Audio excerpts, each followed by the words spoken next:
Bonjour, bonjour et bienvenue dans votre temps de parole à la télévision, sur les réseaux sociaux. On est là pour accueillir Ibrahima Abdoul Aynou. Bonjour. Bonjour Léo, bonjour Kamarou. Alors, on va tout de suite rentrer dans le vif du sujet. Vous êtes, oui ou non, d'abord, candidat à la municipalité de Tingoni? Bien entendu, je suis le candidat investi depuis le mois de mars pour le MDM dans la commune de Tingoni. Donc je suis candidat. Et je dirais même que ma liste est déjà ficelée à 90%. Nous sommes prêts pour aller au combat, bien entendu. Qu'est-ce qui vous a fait être candidat? Pourquoi voulez-vous aller au combat, comme vous dites? Alors c'est pour le changement. Parce que nous avons vu une municipalité, cette dernière, voyez-vous, qui a été très mal gérée, je dirais. Tout le monde le sait, on connaît les avis de la Cour des comptes depuis 5 ans. Tous les avis n'ont jamais été suivis. C'est pour ça qu'on se trouve cette année avec un déficit, bien entendu, qui avoisine les 4 millions. C'est inadmissible. Alors que nous savons réellement que depuis 2014, depuis 2012, je dirais, Mayotte a bénéficié de beaucoup de moyens. La fiscalité a été mise en place, l'octroi de mer, les fonds européens sont là, et l'État aussi suit Mayotte derrière. Et que c'est la seule commune ici à Mayotte qui se trouve encore une fois sous tutelle, même si le terme n'est pas approprié, voyez-vous, mais le budget de la commune de Tingoni est arrêté par l'État sur avis de la CRC. Non mais c'est clair que Tingoni... C'est le seul d'ailleurs. Et voyez-vous, moi, mon premier combat bien entendu, laissez-moi finir sur ce thème-là, c'est d'assainir les comptes, de revenir à l'équilibre et bien entendu de faire un plan de redressement de cette collectivité. Parce que sans ça, voyez-vous, on ne pourra jamais rien faire. Oui, on sait que c'est quand même très, très endetté, vous l'avez dit, mais quelle serait la solution pour ne plus l'être? Parce qu'elle est lourdement endettée quand même. Tout à fait. Mais comme vous le dites, il y a des experts financiers. Les magistrats ont donné des avis. Si on ne suit pas les avis des magistrats, des connaisseurs dans le domaine financier, comment voulez-vous qu'on s'en sorte? Moi, je crois que l'erreur, il est là. Abdoul Aynou, on a reçu le candidat, le maire sortant. Nous l'avons reçu ici. Il disait lui-même, il reconnaît aujourd'hui que la mairie a une santé financière très, très, très délicate. Mais il dit... il va pas pointer du doigt aussi l'ex-maire qui était déjà, bien évidemment, dans cette municipalité. Il dit vouloir bien faire les choses. Ça veut dire, est-ce qu'aujourd'hui, on va gérer le bilan de ce maire sortant en disant c'est lui qui a mal géré, ou c'est depuis très longtemps que cette municipalité va mal? Alors, je vous dirai une chose, c'est que depuis 2008, il y a eu la crise, tout le monde le sait, internationale.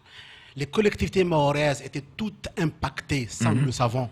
Bonairi, à l'époque, il est vrai qu'il avait hérité d'une situation défavorable, mais il avait pu sortir la commune de la situation avec un déficit de 600 000 € à l'époque. C'était pas grand-chose. Vu la manne financière derrière qui était celle que je viens de citer, avec 600 000 € de déficit en investissement, voyez-vous, le maire actuel avait largement la latitude d'aller de l'avant et de sortir la collectivité de cette situation. Les autres s'en sont sortis. Pourquoi pas lui? Il y en a plein. Donc Excusez-moi encore une fois. Sur les 24 collectivités mahoraises, 90% avaient vu leur budget arrêté durant ces 6 dernières années. Comment ça se fait que il n'y a que lui? Bon, la commune était quand même plombée sous Ibrahim Boinari. Quand même, oui, je reconnais, mais je dis bien qu'il y avait une crise de 2008 la crise est partie en 2018, voyez-vous. Il y avait une crise, c'était normal. Mais derrière, il y a eu d'autres leviers financiers qui étaient venus s'ajouter à ceux qui existaient. Parce qu'à l'époque, il y avait eu quoi? Il y avait bien entendu la DGF et le FIP. C'est tout. Mais cette fois-ci, on a la fiscalité directe. On a l'octroi de mer, c'est beaucoup d'argent. C'est le triple de ce qu'on avait avant. Et comment ça se fait? Même s'il est vrai, je reconnais qu'il y a eu l'indexation derrière, il y a eu d'autres charges qui sont venues, mais on avait les moyens de s'en sortir. Encore une fois, je le dis, comment ça se fait que les autres s'en sont sortis? Il y a 3 communes dans le rouge. Non, il y a 3 communes dans le rouge quand même. Il n'y a pas que Tingoni. Mais il est le dernier, si vous voulez. Oui, mais je dirais qu'il y a quand même 3. Il ne faut pas dire qu'il y a aussi à quoi, il y a pas mal. Il faut pas dire que c'est la seule commune. Donc il y a un réel problème. Mais qu'est-ce que vous allez mettre en place si demain vous êtes élu, la première chose que vous allez faire, c'est quoi? Bien entendu, il faut faire un diagnostic.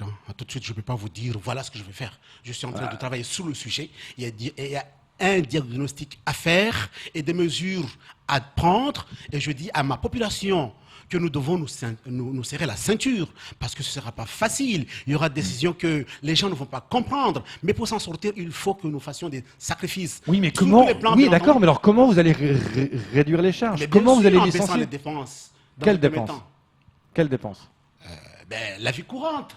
Voyez-vous, le 011, on dit le caractère général, mais voyez-vous, mais également la masse salariale. Je ne sais pas comment ça se fait que cette commune, avec un budget de 11 millions, se trouve pratiquement à 7,5 millions de charges salariales. Donc vous allez licencier? Pas du tout, c'est pas ce que j'ai dit. Parce que ça Il y a- coûte cher. Mais non, oui, bien entendu, ça coûte cher, mais il faut voir là-dedans qu'est-ce qu'il y a. Donc vous voulez préserver les emplois?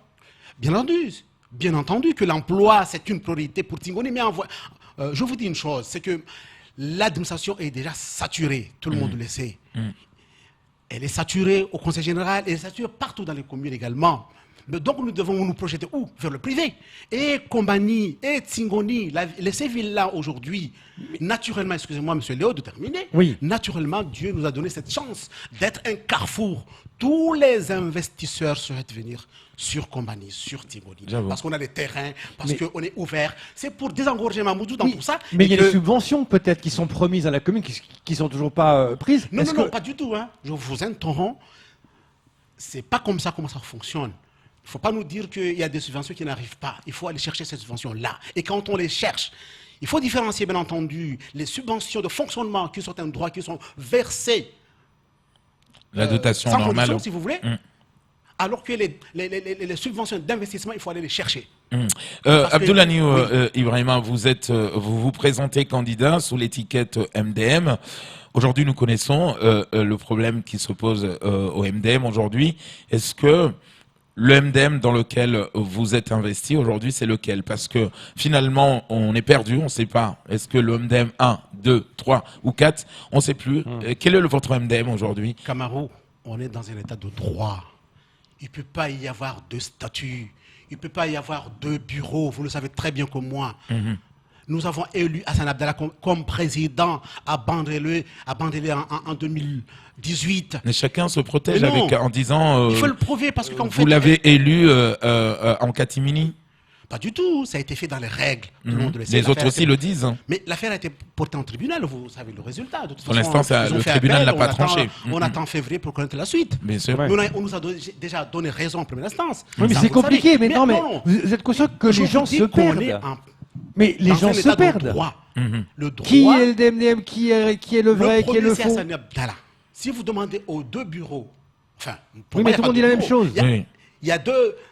Il y a une personne qui a été élue à Mangajou, voyez-vous, Ouais, mais sûr. il faut le prouver qu'il y a eu une élection. Est-ce Et le que- prouver, ça est-ce commence que- avec, est-ce- bien entendu, Oui. les pièces. Est-ce que vous pensez Donc, le seul bureau qui existe aujourd'hui, c'est celui de Hassani Abdallah, notre sénateur, avec un bureau bien constitué, d'un secrétaire, de plusieurs vice-présidents et bien entendu. Vous avez dans votre Donc, pour dire ce sujet-là, ce n'est pas un sujet de débat. ok, vous avez dans votre commune aujourd'hui la chance de bénéficier de la communauté de communes, la 3CO. Quel est votre projet pour être maire, pour travailler avec cette interco? Oui, comme vous savez, il y a bien entendu un transfert de certaines compétences qui sont clés, bien entendu, parce que surtout l'économie, le tourisme, etc., qui sont partis à l'Interco. Donc l'Interco, c'est notre bébé. Encore une fois, ce n'est pas une institution à part.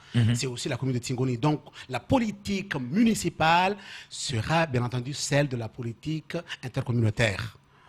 Voyez-vous, donc ce que nous allons faire ici, nous aurons des délégués dans notre intercommunalité. Ils seront les porte-parole, bien entendu, des décisions que nous allons prendre ici à Tingoni. Est-ce que vous pensez vraiment que vous avez une chance de le remporter vis-à-vis de Ibrahim Bouanaheri? C'est quand même un poids lourd. Bien entendu, sinon je ne serais pas là. Je suis un homme aguerri en politique, ce n'est pas aujourd'hui que je commence. J'ai commencé, j'étais déjà candidat en 2008, même si j'ai échoué, mais ça a été une leçon pour moi cette fois-ci. Je me suis armé pour aller au combat. Et je ne suis pas seul, j'ai une équipe qui m'écoute ici, à qui je dis bonjour. Voyez-vous, on est là pour travailler, notre liste est déjà complète pratiquement. Nous sommes prêts pour aller et nous allons gagner. Parce que, encore une fois, la commune de Tingoni jusqu'à présent a été gérée par des gens qui viennent de Tingoni, le Zuber Adnani, mon beau-frère Alaoui, Ali Soufi, Bonahir, etc. Mais le changement maintenant, nous voulons qu'il y ait quand même un tournant. Après, on est parti en Broalé cette année, c'est au tour de compagnie d'aller aux affaires. Oui. Donc moi, je suis confiant que les gens de Tingoni ont compris ça, qu'il est temps maintenant qu'on évolue, nous devons travailler la main dans la main pour sortir la commune, et qu'il faut chercher, bien entendu, les compétences là où elles sont pour aller devant et sortir notre collectivité de cette situation. Comment vous pensez pouvoir gagner ces élections? Bien entendu que j'ai des amis à côté. Nous sommes 5 listes. Il y a 2 qui sont de Tingoni, 2 qui sont de Kombani, moi en faisant partie, et une de Mbroualé. J'ai des alliances parmi ces listes-là. Je vais bien entendu dire en premier lieu que ce sera notre partenaire naturel, le MDM, en fait. Oui, mais, Dissident, oui, mais moi je parlais de ce mot-là. comment vous allez Bonahir. convaincre les gens de voter pour vous? Comment inviter les gens? Non, comment vous allez convaincre les gens de voter pour vous? Comment vous allez dire aux gens, voilà, votez pour moi? Oui, c'est bien beau, mais J'ai déjà pourquoi? commencé, monsieur Léo, là. Oui, je sais. C'est ça mais- le programme, vous voyez-vous. J'ai déjà commencé à le dire. Donc c'est via, au travers le programme, que nous allons inviter les gens à nous faire confiance et à nous donner les règnes de cette collectivité pour les 6 ans, ou voire même les 12 ans à venir. Abdoulaye, est-ce que vous êtes pour la continuité? Le maire sortant est venu nous parler de ses projets, ce qu'il a réalisé à Tingoni et ce qu'il est en train de réaliser aujourd'hui. Il nous a parlé, bien évidemment, de cette maison de service, la maison de service public. Il nous a parlé de l'arrivée dans votre commune de la station Total et des projets qui sont encore. Est-ce que vous êtes pour la continuité ou vous allez amener d'autres projets? Bien entendu, je vais d'abord sculpter ce qui existe et prendre du mieux de ce qu'il y a, Oui. et bien entendu de combiner avec ce que moi je vais apporter pour les 6 ans. Mais ce qui est clair, c'est que j'ai des projets que j'ai envie d'installer, que j'ai envie de réaliser, ce sera pour moi une priorité. Mais de tout ce qui est la continuité, je vais regarder qu'est-ce qui est bon pour la collectivité, qu'est-ce qui correspond bien entendu à ma ligne directive. À partir de là, il n'y a aucun souci, mais je ne vais pas vous dire ici même tout de suite que je vais tout prendre. Voyez-vous, je regarderai ce qui est utile pour notre population, je prendrai ça, et ensuite je rajouterai mes projets dessus pour aller de l'avant. Vous avez 1 minute pour lancer un message, là, à la caméra qu'elle a. Regardez-la. Adressez-vous aux électeurs, potentiels électeurs de vos électeurs. Dites-leur quelque chose. Voilà, les téléspectateurs de Kwezi, même les auditeurs qui nous écoutent ce matin, je vous dis que le changement est venu. Nous, habitants de la commune de Tingoni, nous devons changer les choses. Il est temps que la commune de Tingoni soit au même niveau que les êtres, et nous sommes capables de le faire. Parce que mon équipe est entourée de gens qui connaissent travailler, qui aiment travailler, qui sont là pour vous. On s'investit pour vous, on est là pour vous, et je vous invite bien entendu à rejoindre le MDM, celui que je conduis, pour aller à la victoire des 15 et 22 mars prochains. C'est Je vous dans remercie. 3 mois exactement que nous serons appelés à voter. Merci beaucoup d'être venu sur le plateau. C'est tout pour ce second temps de parole.